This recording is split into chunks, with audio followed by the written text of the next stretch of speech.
Muy buenas muchachos, muchachas. Esta es la clase que había quedado para el 13 de febrero, correspondiente a diferentes aspectos de la filología y, por supuesto, el tema de los fines de la filología, que era lo que nos faltaba, y un poquito sobre la literatura.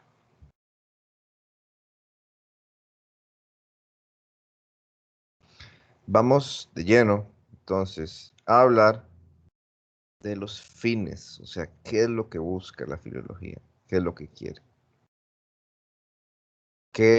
cuáles son los fines de la filología clásica. Por ejemplo, editar textos de acuerdo con el método científico, la ecdótica.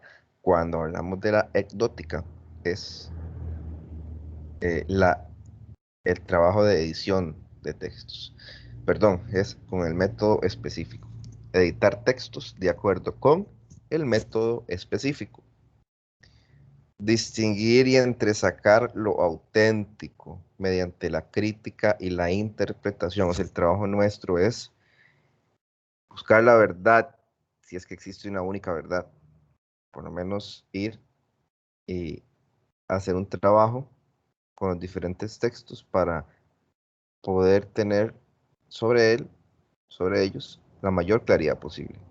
Enseñar lenguas clásicas, eso es muy importante. Nosotros también, los filólogos, tenemos la labor de enseñar el origen del idioma. Incluso quienes damos clases, o ustedes que van a impartir la docencia en secundaria, en primaria, hay contenidos que es lo que vamos a ver la segunda mitad del curso, que se relacionan con la, con, por ejemplo, uno de ellos es sobre el origen y evolución del español. Entonces, hay que estudiar un poco latín para que los estudiantes entiendan. Y es un contenido que se ve en décimo año. O se veía en su momento. Ahora hay que revisar, creo que ya no se ve tanto, pero sí, sí es bueno tenerlo presente. Traducir y entender el contenido de sus correspondientes literaturas, ya es un trabajo con la literatura, que ahora más adelante vamos a ver qué significa eso, qué es literatura. Conocer las bases de la cultura occidental, o sea, muy importante. El trabajo del filólogo es un trabajo de cultura. Disciplinar en forma lógica la mente. Conocer autores, fechas, todo eso requiere un trabajo memorístico. Y la filología, por supuesto, debe tener esas características o el trabajo que hacemos nosotros implica un esfuerzo importante por memorizar fechas, por memorizar autores, por memorizar textos o acontecimientos específicos.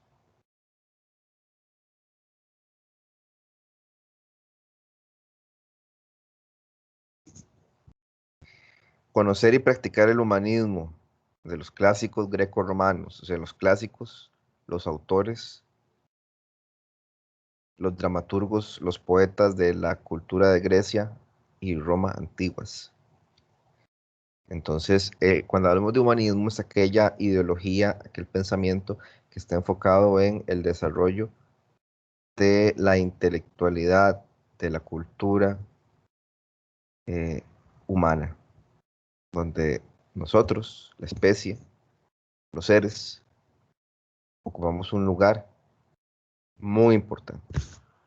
Entonces, la práctica del humanismo, viéndolo desde esta perspectiva, tiene que ver con el rescate del legado que nos aportan esta serie de autores para la cultura. Ampliar la cultura de la persona. Ustedes deben ser eruditos, eruditas, deben tener un conocimiento por encima del común, porque tenemos que estar en una lectura constante. Entonces, no podemos descuidar eso. Ustedes no van a poder ampliar la cultura de las personas si ustedes no saben, si ustedes no leen, si ustedes no tienen el hábito. Y no se trata de algo forzado, de llegar y decir, uy, sí, bueno, esta semana el profesor me dejó esta lectura, el otro profesor me dejó esta, voy a hacerla, como algo obligado. A veces hay imposiciones que no nos gustan, pero ustedes tienen que verlo como parte de su vida cotidiana. No sé, así como hay personas que adquieren el hábito y no pueden vivir sin, qué sé yo, sin ejercitarse, sin la salud física. Igual, nosotros tenemos que eh, concebir nuestro trabajo, nuestra labor como un disfrute y aproximarnos a la lectura y al conocimiento desde esa manera, no como algo forzado. Desentrañar y explicar el legado cultural e histórico de los clásicos. La historia es, ante todo, un documento escrito, o sea, está en los textos, los principales legados, las principales enseñanzas, la principal herencia cultural que encontramos. Ayudar a conocer mejor las lenguas romances modernas en su diacronía, para comprender, para a la vez comprender en mucho su sincronía. Eso es muy importante. ¿Por qué? Entender el concepto de diacronía y sincronía. Cuando hablamos de algo diacrónico, quiere decir algo que usted va a estudiar a través del tiempo, desde el inicio hasta la actualidad. O sea, es seguir toda la evolución de un determinado tema o de un determinado acontecimiento. Entonces, cuando yo digo origen y evolución de la lengua, es un estudio diacrónico, porque estamos viéndolo desde el inicio hasta la actualidad. En cambio, sincrónico es cuando usted se enfoca únicamente en un periodo específico. Qué sé yo, estudia la lengua durante la Edad Media y durante el siglo XIV, nada más. Entonces, eso es sincronía, porque estamos tomando una parte, una porcioncita de todo ese origen y evolución. Lo sincrónico es un momento específico en la historia. Lo diacrónico es desde el inicio hasta el final, hasta la actualidad. Todo el proceso. Diacronía es todo el proceso, desde el inicio hasta el final. Sincronía es una parte, una porción del proceso. Ayudar a explicar léxico de las lenguas modernas, principalmente románicas, sobre todo el del español, mediante la etimología. Cuando hablamos de léxico son las palabras y sus diferentes significados, ¿verdad? Eso es también la etimología, que viene a desmenuzar las diferentes partículas de las palabras. Manifestar bien el pensamiento por un buen uso del idioma. Enseñarle latín a gente de otros campos, como el derecho y raíces griegas y latinas, a gente de ciencias naturales. Muchas de las palabras de la parte del derecho vienen del latín, como habeas corpus, ¿verdad? Diferentes latinismos se utilizan en el derecho.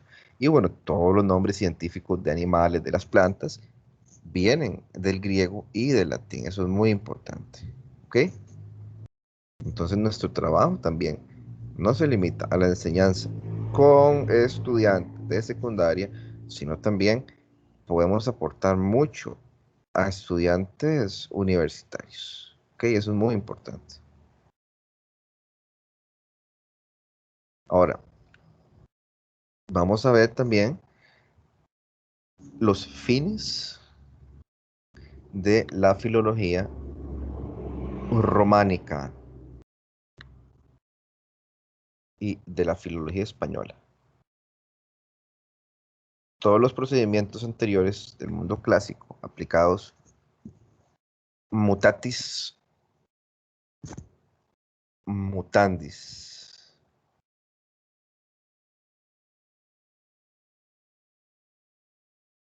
o sea, haciendo los cambios necesarios. A estas dos filologías más lo siguiente. O sea, ¿cuáles son los fines de la filología románica y la filología española? Pues bueno, básicamente son los fines de la filología actual, que son editar textos antiguos y modernos, allí donde exista y hay todo tipo de facilidades para hacerlo. La parte de la edición, de nuevo. Enseñar a firmar, leer y escribir. De lo contrario, ¿cómo se podría integrar un individuo a la sociedad y usar, además, las modernas computadoras? Es muy importante. El trabajo de la enseñanza. Ven ustedes, esto lo quiero enfatizar. Por eso ustedes estudian filología como parte de la carrera de español, porque la filología, los filólogos también son pedagogos, también enseñan. O sea, ustedes, aunque son profesores, ustedes van a salir con el título de docencia en ciencias de la educación, con énfasis en español. Ustedes también son filólogos, van a ser filólogas. Entonces, la filología también implica la labor de enseñar a afirmar, a leer y a escribir, o sea, la alfabetización. Educar en forma global mediante el idioma patrio, o sea, el español. Excelente medio para practicar el humanismo actual, o sea, el español como vehículo de comunicación. El idioma no es nada más para escribir, sino es para comunicarnos y para comunicar nuestra cultura, nuestro idioma, ¿ok? Crear y dotar de cultura mediante el idioma, es lo que decíamos. Lo que yo les decía a los estudiantes míos también, dice ahí, enseñar la gramática normativa de la propia lengua para emplear en modo correcto la lengua estándar escrita. O sea, tenemos que enseñarle a los estudiantes las reglas de cómo escribir adecuadamente y cómo expresarnos mediante la escritura, según las reglas del idioma. ¿Ok? No se asusten. Si yo en este curso no les he enseñado qué es un sustantivo, cuál es la diferencia, o sea, cuándo escribir I, Y, H, A, perdón, voy de nuevo, cómo escribir I, o cuándo escribir I con A y con Y, cuándo escribir I con H, A, Y, cuándo escribir I con A, H, I, y un montón de reglas más. No se los he enseñado porque para eso van a estar los cursos de Introducción a la Lingüística 1, Introducción a la Lingüística 2 y Expresión escrita, ¿verdad? Entonces, estas todavía no hemos entrado a eso. Ah, y el curso, por supuesto, de taller de comunicación oral y escrita. O sea, hay 4 cursos dedicados, van a dedicarse esos 4 momentos, full, a el conocimiento, al conocimiento de esa gramática. Dar cursos de español para gente de otros países, muchachos. Esto es muy importante. Este tema que estamos viendo ahorita, de los fines de la filología, es para que ustedes abran la mente, casi que es como cuando ustedes van a la feria vocacional. ¿En qué pueden trabajar ustedes siendo filólogos? Pueden dar cursos de español a extranjeros. Hay academias de enseñanza del español en Guanacaste, hay un montón. Allá en la zona de Montezuma también hay un montón. Y pueden irse al exterior. Yo conozco a un profesor de inglés que se fue a Estados Unidos y allá está dando clases de español. Se fue, perfecto. Entonces, y pagan muy bien. Aquí y allá pagan muy bien. Así que es parte de en lo que ustedes pueden desempeñarse. Enseñar lenguas y literaturas en las instituciones docentes desde diferentes puntos de vista y con distintos métodos. Es muy importante. Pueden enseñar no solo en secundaria, pueden enseñar en institutos, pueden enseñar en universidades, pueden impartir tutorías, todo eso. Presentar las literaturas mediante la interpretación de textos. O sea, ustedes tienen que tener, cuando leen una obra, una novela, un cuento, un conocimiento profundo de eso. No solamente leer y comprender, no. Ustedes tienen que llegar a estudiar un texto para aproximarse, a abordar sus diferentes significados. Ser capaces de, mediante lo que leen, ir despertando una conciencia en los lectores. Por eso es que ustedes, ya vamos a hablar de la literatura, ustedes tienen que empuncharse mucho en eso. Extraer aspectos culturales de los textos literarios, o sea, relacionar lo que leen con la cultura. en la que estamos viviendo y en la cultura que nos precede. Colaborar con editoriales en la edición de textos. O sea, ustedes pueden, como filólogos, filólogas, pueden revisar, corregir. Ya, ¿se acuerdan? Aquella vez que hablé de lleno sobre eso. Revisar libros, revisar diccionarios, revisar tesis, revisar revistas, todo eso. Y ahí viene la otra parte. Revisar y corregir textos en su aspecto gramatical, léxico, semántico, estilístico de diferentes disciplinas. Derecho, periodismo, ciencias. Entonces ustedes tienen esa oportunidad de ser correctores de estilo, de poder revisar documentos académicos de diferentes disciplinas, del derecho, del periodismo, de las ciencias, de la educación, de la ingeniería, de un montón de áreas.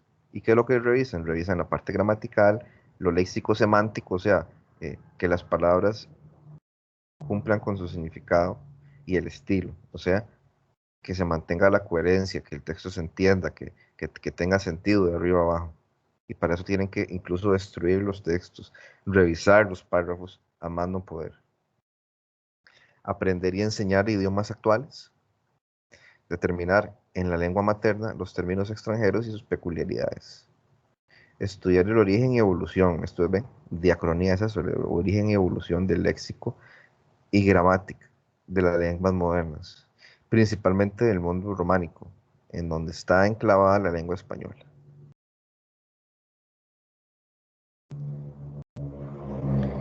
Estudiar la lingüística sincrónica, o sea, hacer estudios lingüísticos en un momento específico. Estudiar grupos lingüísticos modernos, o sea, los nuevos hablantes de un determinado idioma. Recordemos los hablantes que van surgiendo en Estados Unidos del español, son hijos, son estadounidenses o son hispanos que nacen en Estados Unidos. Elaborar clasificaciones de idiomas, o sea, ir ordenando los idiomas por región, por país, por lugar donde más se habla, etcétera, etcétera. Efectuar traducciones e interpretaciones, siempre y cuando se conozcan académicamente la lengua fuente y la lengua de destino. En las traducciones y en las interpretaciones de los textos, parte de este trabajo tiene que ver con saber de dónde vienen, cuál es su lengua madre y cuál es la lengua a la cual se dirige, a los hablantes a los cuales se dirige. Eso es muy importante.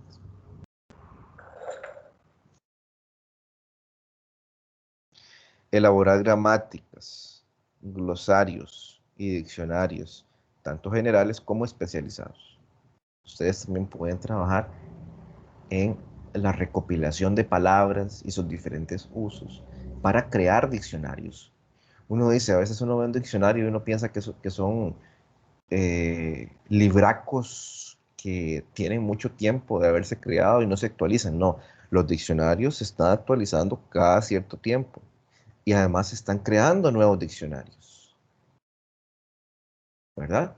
Entonces, el que piense que el idioma es un estudio aburrido, es un área donde no hay nada nuevo, no, más bien, el idioma es tan rico porque lo hablamos las personas todos los días que cada momento, cada cierto tiempo, se innova.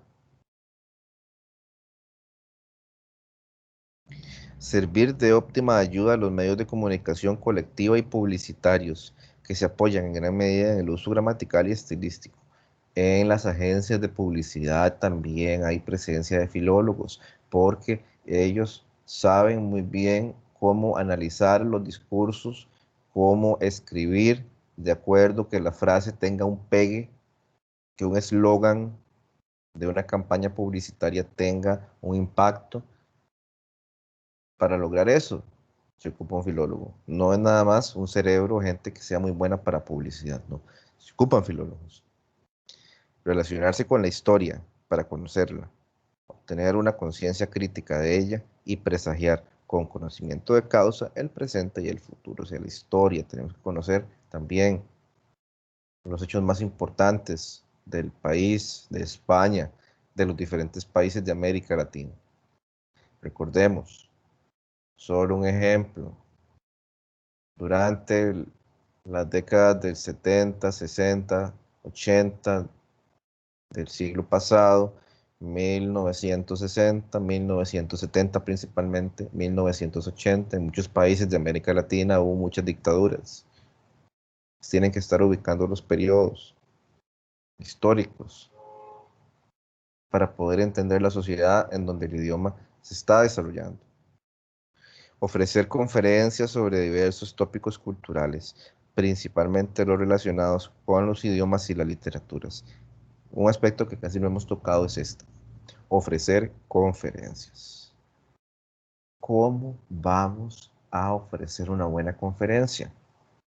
Cautivando la atención del público. ¿Y cómo se logra eso? Con una adecuada expresión oral que tiene que ver con diversos factores, que es el manejo de una dicción y una vocalización, o sea, pronunciar adecuadamente las palabras, un tono de voz adecuado, no trabarse, controlar los nervios, el uso del cuerpo, los gestos. Solo así podemos ofrecer conferencias de calidad. Y como dije también, en el curso de expresión oral y escrita o de taller de comunicación oral y escrita se trabajan todos esos temas. Yo cuando lo doy por lo menos destino un mes entero solo para ver esta cuestión de la expresión oral, con exposiciones cortas, con trabajos específicos por cada una de las partes que nos estamos interesando. ¿Ok? Y voy de nuevo.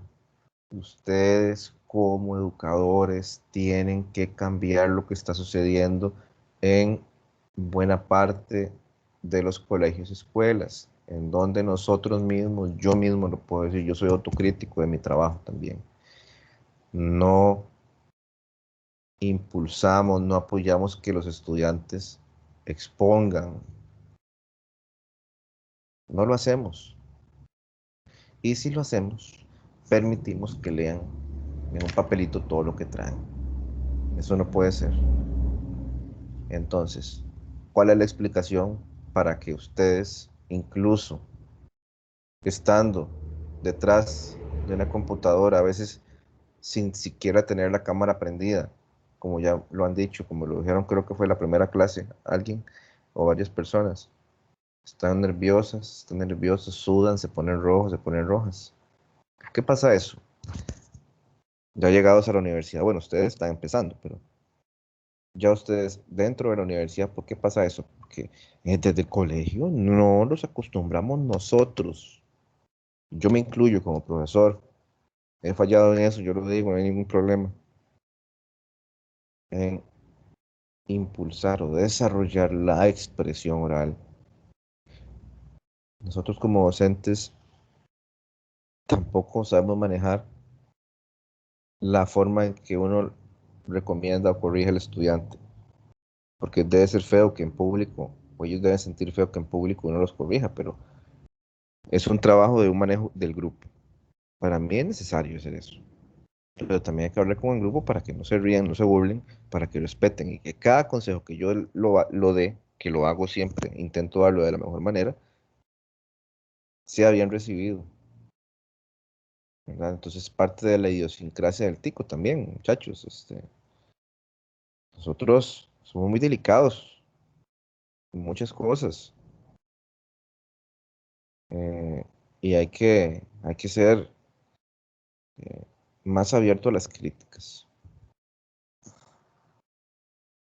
Pero bueno, esto es la expresión oral. Yo creo que, bueno, en este curso ya un poco lo vimos, en la clase anterior o tras anterior, donde ustedes hablaron sobre un tema. Y la dinámica que hay en la universidad o en este curso que yo les doy a ustedes es muy parecida a lo que se dé, a lo que se da en el colegio. Son unos cuantos nada más los que hablo. Todavía, yo tengo cursos ya 2 cuatrimestres, casi 3 con este que le he dado. A veces a un grupo de estudiantes y yo, sin mentirles, en un año, no he intervenido ni una sola vez. ¿Qué va a pasar? Que me va a tocar, ahora sí, preguntar directamente.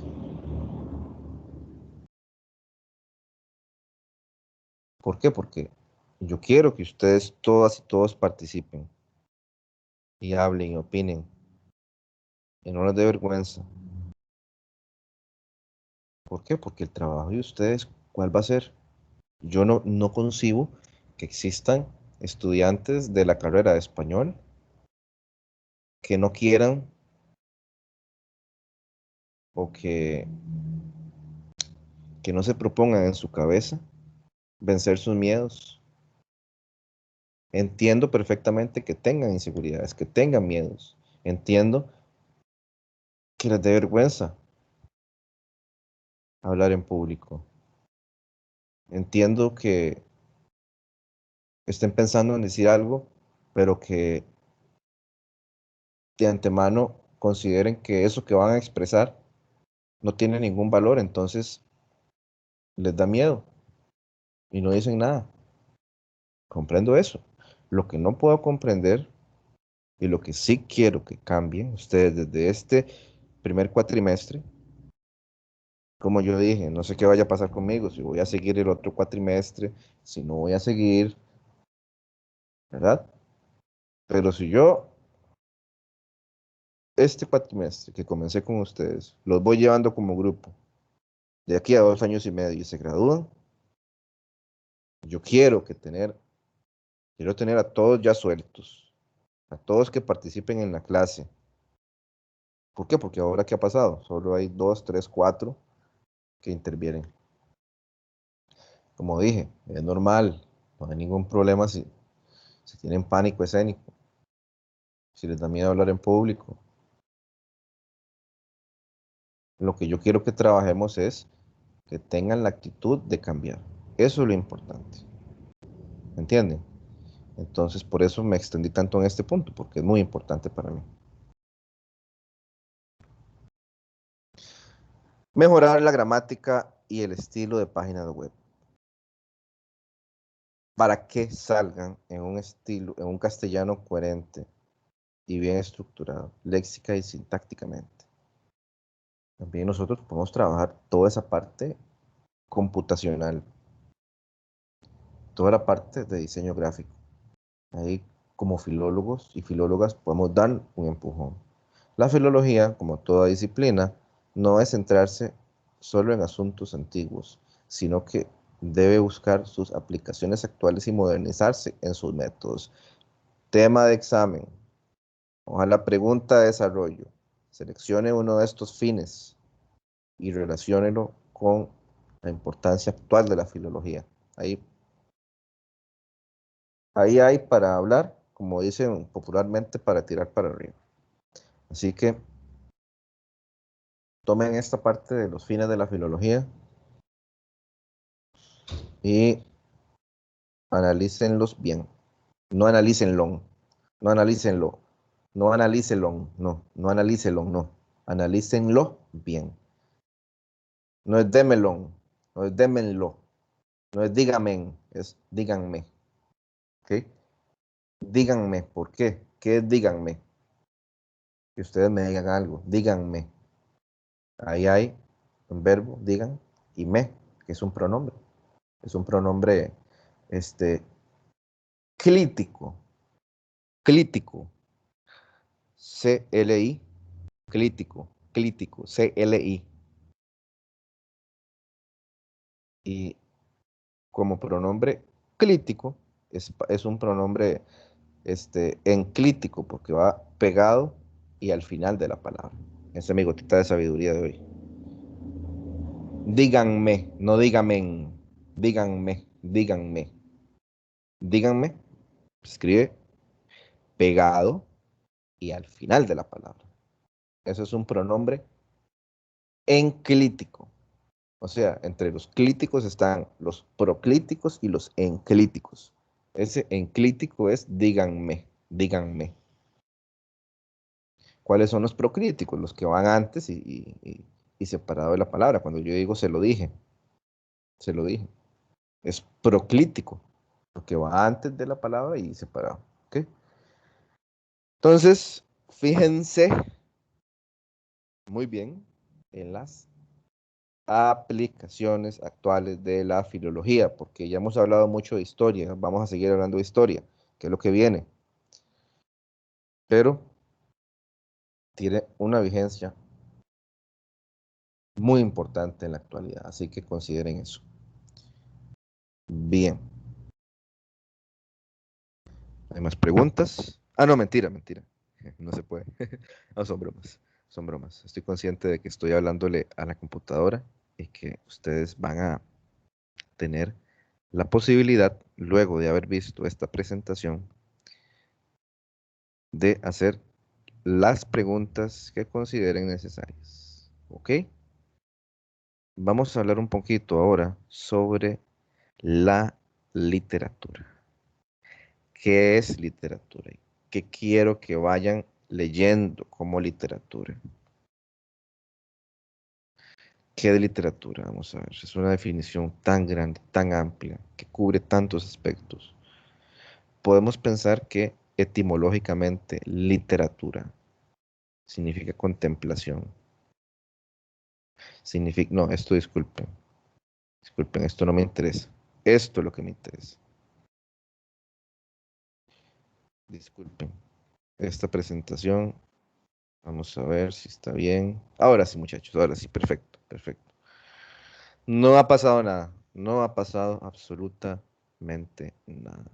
Es que saben qué fue que esta presentación yo la modifiqué porque era el curso de teoría literaria, uno, entonces primero tenía la definición de teoría, ¿qué teoría? Bueno, esto es teoría, ¿verdad? Etimológicamente, ¿qué es una teoría? Significa contemplación, significa observar un fenómeno. Entonces le cambié lo de arriba, que lo que arriba decía era que es teoría, pero no le borré esto. Entonces, literatura. Hay diferentes formas de analizar el fenómeno literario. ¿Qué literatura? Bueno, desde la Real Academia se dice que la literatura es el arte de la expresión verbal, entendiéndose como verbal aquello que se refiere a la palabra o se sirve de ella, y por lo tanto abarca tanto textos escritos, literatura escrita, como hablados o cantados, literatura oral. Entonces, podemos entender la literatura como el arte que utiliza la palabra, así en una definición, como dicen popularmente en los platos, el arte que utiliza la palabra, ya sea oral o escrita, o si no, lo que dice ahí, el arte, la literatura es el arte de la expresión verbal. ¿Y qué es el arte de la expresión verbal? El arte que utiliza la palabra. Tanto puede ser palabra escrita o si no palabra oral. Es una definición básica. El arte imita solo con el lenguaje. Carece de nombre hasta ahora. El poeta debe ser artífice de fábulas más que de versos. Ya ahí tiene que ver, es una definición. Aquí vamos a ver ahora unas definiciones específicas sobre literatura. Esta que está aquí es la de Platón. Platón nos da una idea de literatura como desde la parte de la creatividad y se mantiene el tema del lenguaje. O sea, utilizamos el lenguaje, la palabra, el idioma para crear nuestro arte. Dice ahí, el poeta debe ser artífice, o sea, el poeta es un creador, tiene creatividad. ¿Ok? Svetan Todorov dice, la literatura es un medio de tomar posición frente a los valores de la sociedad. Digamos de una vez que es ideología. Toda literatura ha sido siempre ambos, arte e ideología. Entonces,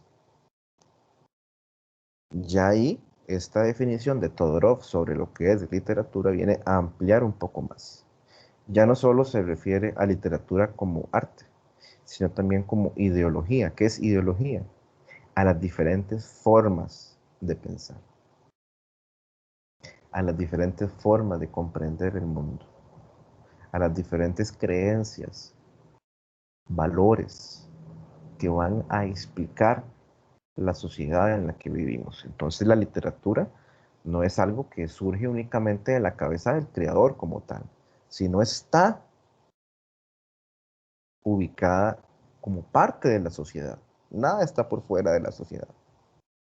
Entonces la literatura tiene las ideologías o las formas de pensar no solo del creador, del escritor, sino también de la sociedad como tal. Dice Thienemann, la literatura es una forma del pensamiento. Ella afianza la expresión de la lengua, le asegura permanencia objetiva para que persista y actúe en el tiempo. No es simple ni unívoca, sino compleja, mutable de individuo en individuo y de época en época, y se acompaña de la socialización y la comprensión de la misma. Esta definición de Tienemann enfatiza en que la literatura es un fenómeno muy complejo que cambia constantemente de persona en persona, de época en época. Entonces, esta definición de literatura la podemos interpretar como algo, como una expresión artística.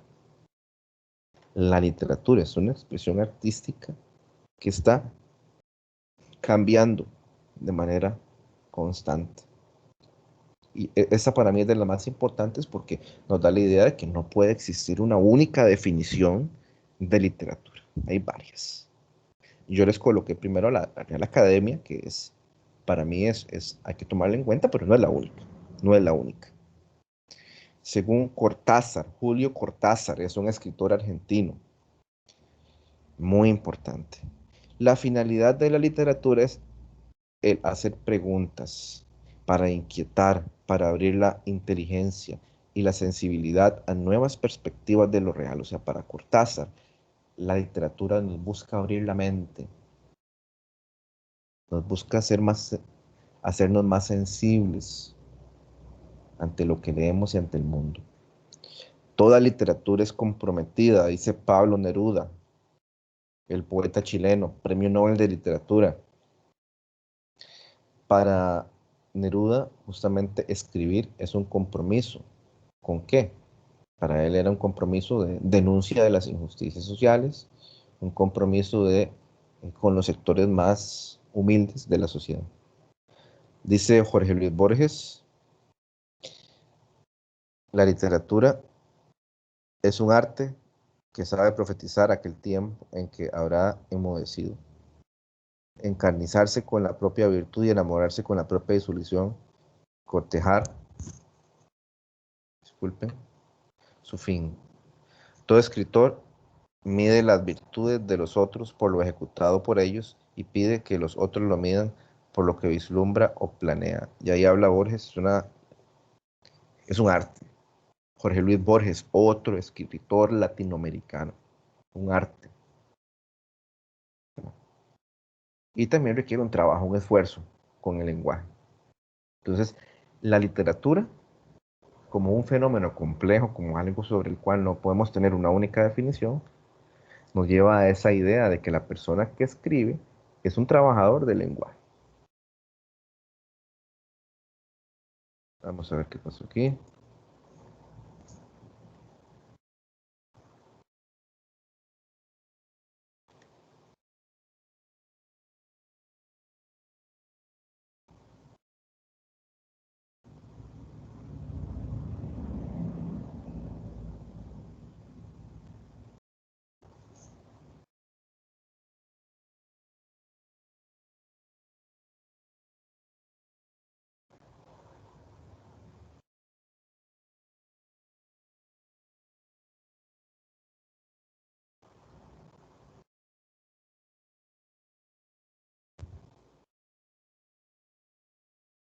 Disculpen la molestia. Vamos a ver. Vamos a ver. De nuevo. ¿Qué es literatura?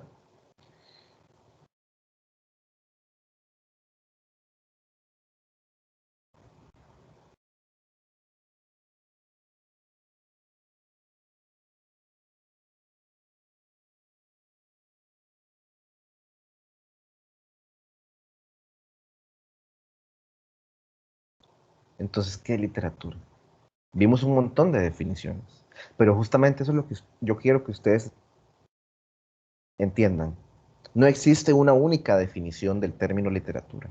Es un fenómeno que cambia mucho, que es muy complejo, eh, que es muy interesante, porque justamente eh, es tan amplio, tan rico, que no podemos quedarnos con una única definición. Pero bueno, podemos decir, resumiendo, que la literatura es el arte de la palabra, ya sea el arte de la palabra escrita u oral. Entonces, entender que la literatura es un arte, es una expresión artística que utiliza la palabra, palabras, ya sea de manera escrita, más que todo, o de manera oral. Entonces, como todo arte, ese arte de la palabra, a diferencia de otro tipo de gente que utiliza la palabra, la literatura como arte de la palabra busca conmovernos, busca movernos el piso, busca hacernos llorar, reír, conmocionarnos. Leemos una página grotesca sobre alguna literatura muy cruenta y nos da asco, con determinada temática dolorosa, podemos llegar y leer unas páginas y dejar el libro botado porque nos conmocionó. Si tenemos textos muy románticos, pues nos provoca, no sé, suspiros, nos provoca un placer enorme. Hay literatura erótica, donde se habla abiertamente de sexo, para provocar ese placer, esas sensaciones en el lector. Hay literatura, o sea, arte de la palabra, ya sea oral o escrita,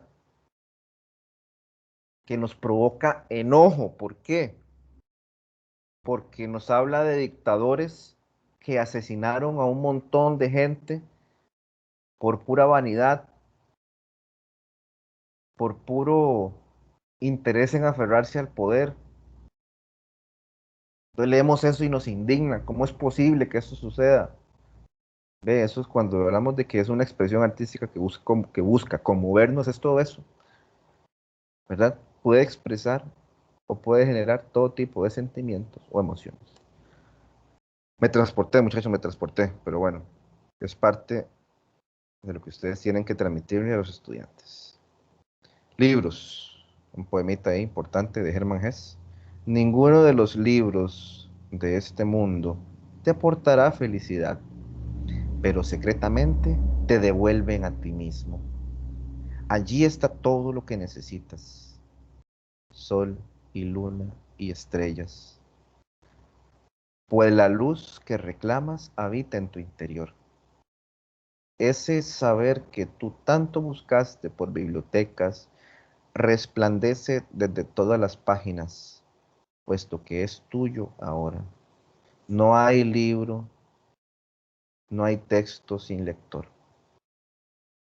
Y ese encuentro entre el lector y el libro es un momento mágico, porque es el momento en que se le da vida al texto. Un texto sin diferentes lecturas, sin diferentes reacciones de nuestra parte, es un texto muerto. Por eso es que hay obras que se leen y se leen y se publican y se venden miles de ejemplares después de 500 años de haberse publicado, como Don Quijote de la Mancha, o 300 o 200 años, como los textos como Frankenstein o Drácula. ¿Por qué? Porque son textos que se encuentran con el lector y el lector los reaviva con su lectura. Entonces, para terminar, la literatura implica también el estudio de los géneros literarios. ¿Qué son los géneros? Los géneros son las formas en que se clasifican las obras según sus características específicas. Estos son los géneros literarios existentes. La lírica, o sea, la poesía. La épica son las historias de los héroes mitológicos, de los héroes durante el tiempo de la mitología, como la Odisea, la Ilíada. El teatro o el drama, ¿verdad? La tragedia, la comedia, tragicomedia, los textos que vienen con diálogos, con acotaciones, eso es el teatro o el drama. El género narrativo que se divide en cuento, en novela principalmente, ¿verdad? Y el ensayo, que es el género más reciente. Estamos hablando de en el siglo XVI, pero es el más reciente, imagínense. Todos los demás ya son viejitos. Entonces, cuando tenemos que hablar de literatura, implica también el estudio de los géneros literarios, de cómo se clasifican las obras por sus características específicas: lírica, épica, teatro, drama, géneros narrativos, que ahí entra la novela, el cuento principalmente, y el ensayo.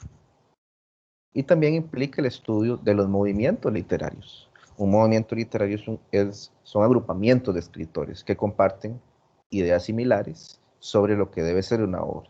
Es decir, los autores pertenecientes a un movimiento tienen ideas parecidas sobre la manera de escribir un texto, así como sus temáticas.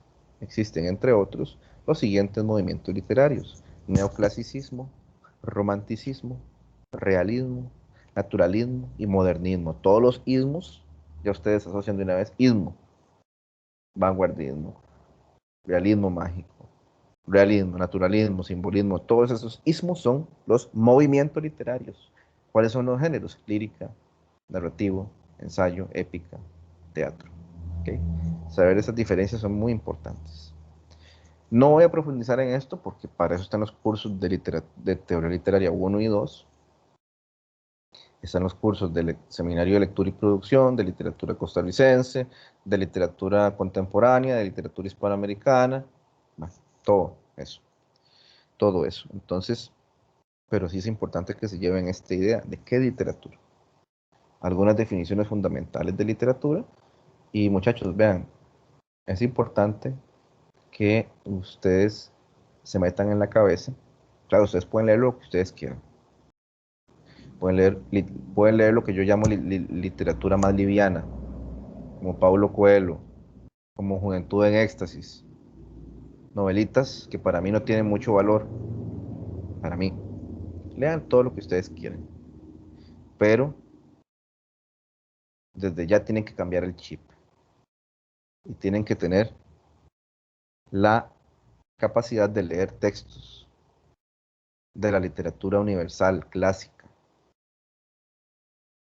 Cuando hablo de la literatura universal o de los clásicos de la literatura, no quiere decir únicamente textos de hace 500 años, ¿no? Gabriel García Márquez, toda su obra son ya clásicos de la literatura. Es literatura que tiene un alto nivel cultural. A eso me refiero. Que sepan y que ubiquen en su mente los autores y autoras que tienen un alto nivel cultural, porque sus obras son complejas, sus obras dan para muchas interpretaciones, sus obras son de una cultura, de una riqueza de lenguaje que no tiene la literatura de Paulo Coelho, por ejemplo. Repito, de leer, nunca dejen de leer. Si ustedes quieren leer esos autores más comerciales, más best sellers, pueden hacerlo, claro, pero la misión de ustedes como filólogos y como estudiosos de la literatura es saber, por ejemplo, si alguien les pregunta, ¿quiénes son los autores del siglo de oro español? ¿Quiénes son, muchachos? Ustedes de una vez tienen que saber quiénes son y más o menos qué obras escribieron. ¿Cuáles son los autores del boom de la literatura latinoamericana? ¿Cuáles son esos?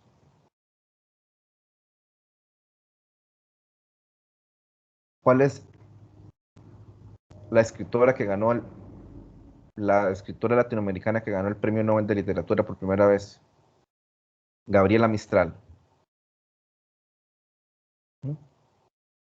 ¿Cuáles son los autores de la generación Beat en Estados Unidos?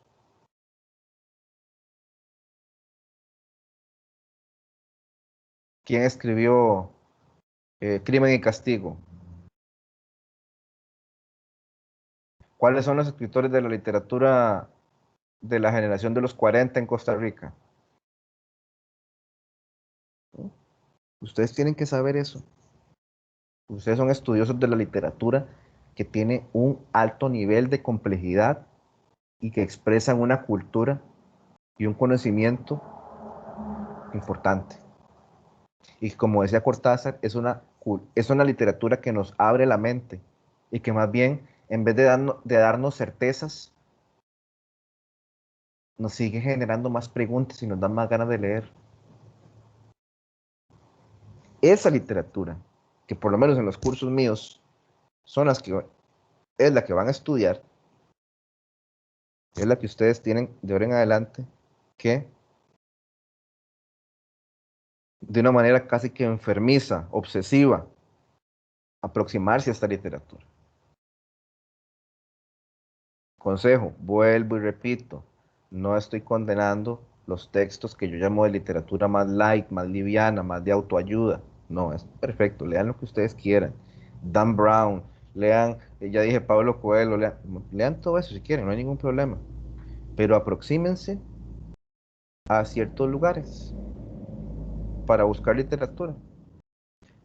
¿Cuáles son esos lugares donde van a encontrar toda esta parte? Bueno, yo, así, si no pueden ir a San José tan seguido, pues bueno, aquí voy a estar yo.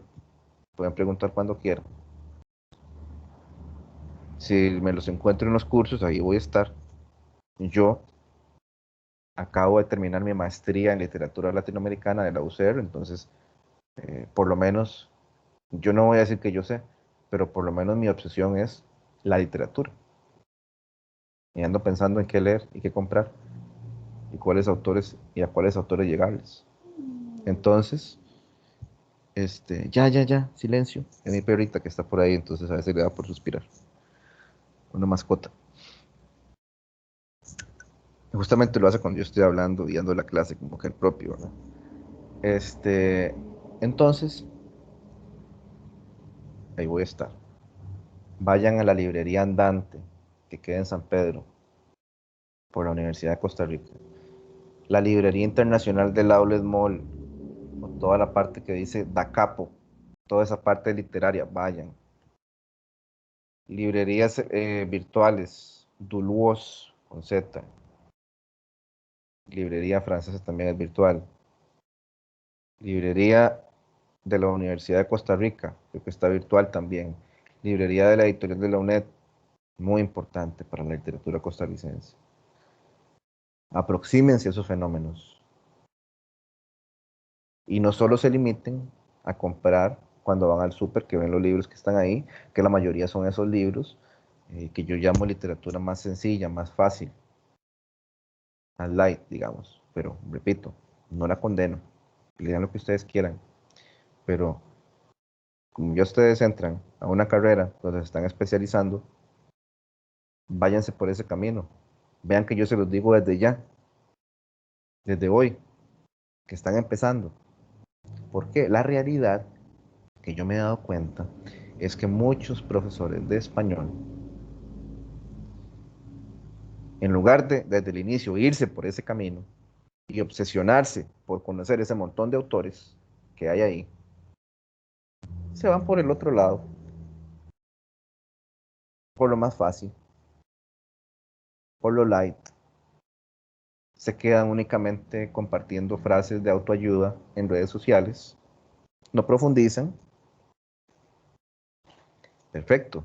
Ustedes, cada quien tiene libre de compartir lo que quiera en sus redes, en sus estados, pero ustedes, como estudiosos y estudiosos de la lengua, tienen que profundizar todo eso. Tienen que ir más allá. Tienen que ir más allá del plan de lecturas que da el ministerio, porque muchos también docentes solo se limitan a eso. ¿Qué he visto yo? Número uno, no. Muchos docentes de español no leen, ni en la universidad. Muchos estudiantes míos no leen. ¿Mm? Número dos, solo leen, si es que leen algo, solo leen por hobby o en sus tiempos libres y leen esa literatura del camino más sencillo. Número 3, estudiantes que únicamente se limitan a conocer los textos de la literatura del plan que da el MEP. Número 4, muy pocos, pero debe haber, los que se van por la vía que yo les estoy proponiendo, la vía difícil, la vía compleja, la vía desde ya ustedes tienen que mentalizarse en seguir esos diferentes autores complejos que, como dice Cortázar, generan más dudas que están ahí para abrirnos la mente. No digo que ustedes van a llegar a conocer todo eso, pero obsesionense por eso. Traten de cambiar el chip. A eso es a lo que voy. Muchas gracias.